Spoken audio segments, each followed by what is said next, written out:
తిరుమల కల్తీ నెయ్యి వ్యవహారంపై రెండో రోజు సిట్ విచారణ కొనసాగుతోంది. 3 బృందాలుగా ఏర్పడి అధికారులు విచారించనున్నారు. టీటీడీ బోర్డు దగ్గర నుంచి అధికారుల సిబ్బంది పాత్ర వరకు అన్ని అంశాలపై దర్యాప్తు చేయనున్నారు. ఈవో శ్యామలరావును కలిసి పూర్తి వివరాలు తెలుసుకోనున్నారు. ఈ నెయ్యి సరఫరా చేసిన దుండిగలలోని యార్ డైరీ ఫుడ్స్ సంస్థ, తిరుమలలోని లడ్డూ పోర్టు విక్రయ కేంద్రాలు సరుకులను పరిశీలించనున్నారు. తిరుపతి ఈస్ట్ పోలీస్ స్టేషన్లో రిజిస్టర్ అయిన కేసు నంబర్ 470/24కి ఇన్వెస్టిగేషన్ కోసం సిట్ ఏర్పాటు చేయడం జరిగింది. దాని పరంగా మనం నిన్న ఇక్కడ వచ్చాము. వచ్చినాక మన సిట్ కమిటీతో ఒక మీటింగ్ జరిగింది. మీటింగ్ తర్వాత కేసు డైరీకి మనం తీసుకున్నాను, రిక్విజిషన్ ఇచ్చాము.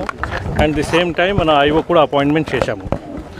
ఫర్దర్ దాంట్లో కేసులో స్టడీ చేస్తూ డిఫరెంట్ టీమ్స్ మనం డిఫరెంట్ ప్లేస్లో కోసం ఇన్వెస్టిగేషన్ కోసం మనం పంపిస్తాము.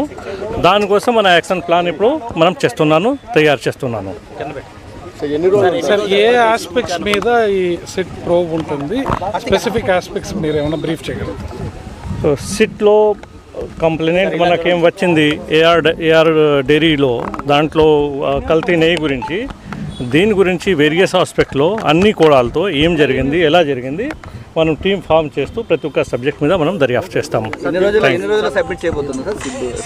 ఇప్పుడు మనం ఇనిషియల్ స్టేజ్లో మనం వచ్చాము, విచారిస్తున్నాను.